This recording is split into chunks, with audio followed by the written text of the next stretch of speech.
गंवार जिठानी modern देवरानी। अर्पिता की शादी राकेश से तय होती है, जो एक सरकारी नौकरी करता था। अरे चाची, अर्पिता इतनी सुंदर, पढ़ी लिखी और मॉडर्न लड़की है, फिर कहाँ आप इसकी शादी ऐसे घर में कर रही हैं? अरे लड़का सरकारी नौकरी करता है, इंजीनियर है, खूब कमाता है, खूब मेहनत की है लड़के ने इस नौकरी के लिए। अर्पिता भी राकेश को पसंद नहीं करती थी, लेकिन पिता ने हाँ कर दिया तो शादी के लिए मन मारकर तैयारी कर रही थी। हाँ माँ, चाची ठीक ही तो कह रही हैं। पता है मेरी सहेलियों के पति कितने मॉडर्न हैं।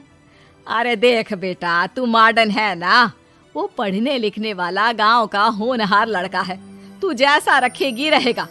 अब तक कोई उसकी केयर करने वाला नहीं था, है तो सिर्फ एक भाई भाभी, और माँ पिता तो गांव में ही रहते हैं।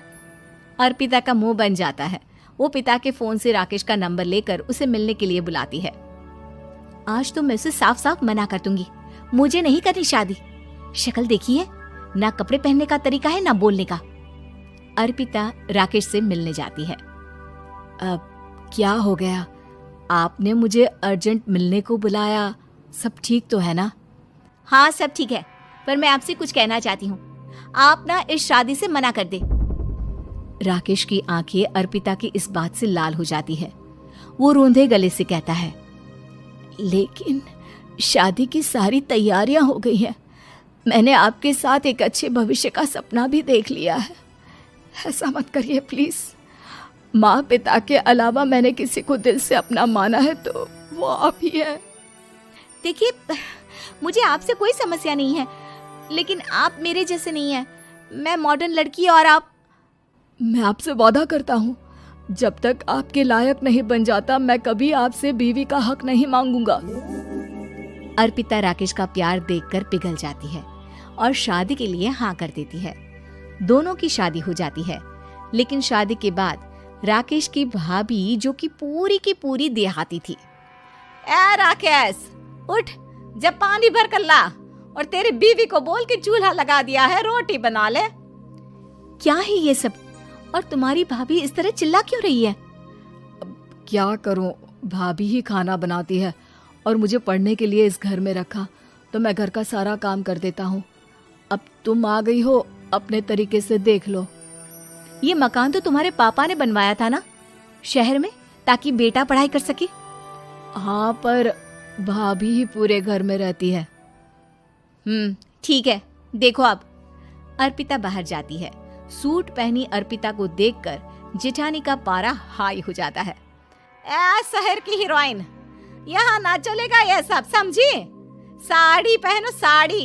वो नारंगी वाली निकाले हैं तुम्हारे लिए, जिसमें हरे रंग का फूल बना है, और सीधे पहुंचो रसोई में। मेरे आगे नहीं चलेगा ये सूट बूट का नाटक, समझी? देखिए भाभी, आप बड़ी हैं, आपने राकेश की पढ़ाई में मदद की, लेकिन ये मकान इनके पिताजी का है, तो मैं अपना पोर्शन अलग कर रही हूँ। मैं आज से आपके साथ नहीं रहूंगी। जेठानी का तो मानो पारा ही हाई हो जाता है। और ऐसा कैसे नहीं रहेगी? हाँ, और कौन बोला कि राकेश अलग हो जाएगा? वो अपने भाई के बिना नहीं रहता। आज देखिए तो, देखिए कल के आई छोरी क्या बोल रही है। राकेश के साथ बात हो गई है, मैंने ऊपर का हिस्सा राकेश को दे दिया है, उसके अपनी जिंदगी शुरू हो रही है, तो अच्छा है ना कि अब रसोई भी अलग हो जाए। अर्पिता राकेश की ओर फक्र से देखती है कि उसने अर्पिता के लिए स्टैंड लिया। अर्पिता बाजार में जाकर सारा रसोई का सामान ले आती है। पिता के दिए सामान से घर सजाती है और अपने तरीके से पूरे घर की सजावट करती है। शाम को राकेश ऑफिस से आता है। कुर्ता पैजामे में राकेश को देखकर, अरे ये क्या पहना है? भाभी सिलती है ना कुर्ता, मैं सारी कमाई भाभी को ही दे देता हूँ। लेकिन अब ना बीवी को देना होगा, क्योंकि भैया भी अच्छी नौकरी करते हैं। भाभी अपने पति का पैसा संभाले और मैं अपने पति का पैसा संभालूंगी। तभी भाभी आ जाती है।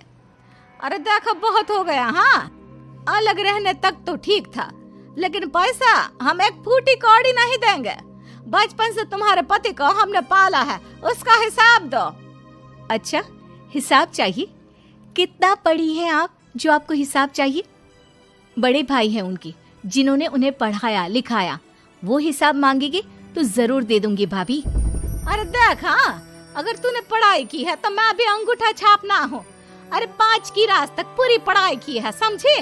वैसे भी कल इन लोगों के माँ बाबूजी आ रहे हैं गांव से, वही लोग ठिकाने लगाएंगे तुझे। अगले दिन सास ससुर आते हैं, दोनों बहुत ही सीधे लोग। अच्छा किया जो ऊपर के हिस्से में राकेश की गृहस्थी लगा दी। अब दोनों बेटे अपना अपना देख ले। छोटी बहू कहाँ है? अरे बहुत ही चालाक है माँ जी, ऐसी जबान चलाती है जैसे दर्जी कैंची चलाता है।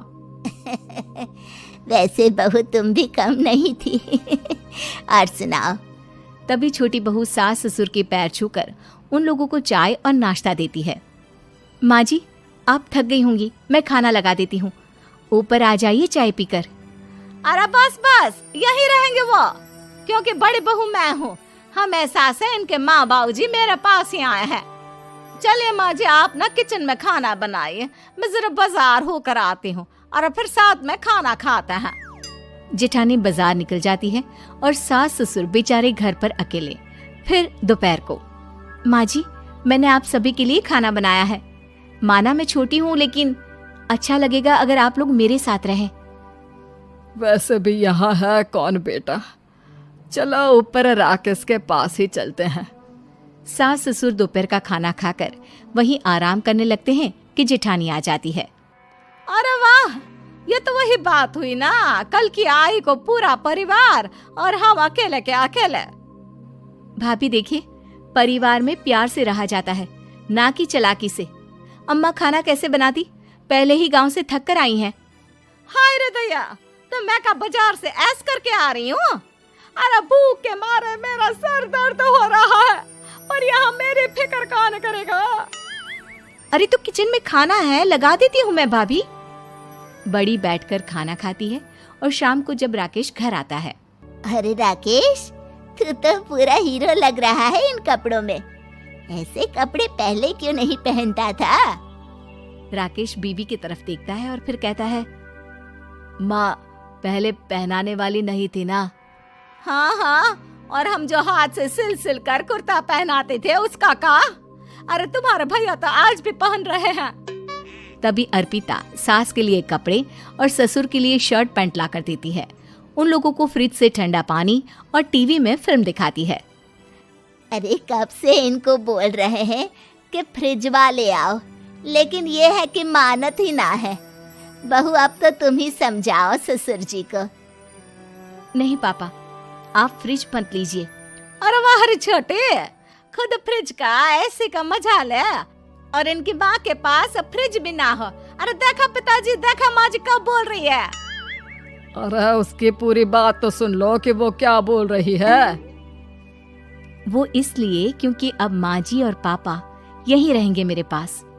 घर को घर सिर्फ मॉडर्न या गांव की सोच नहीं, बल्कि संस्कार बनाते हैं भाभी, और संस्कार अच्छे हो तो सब सही हो जाता है।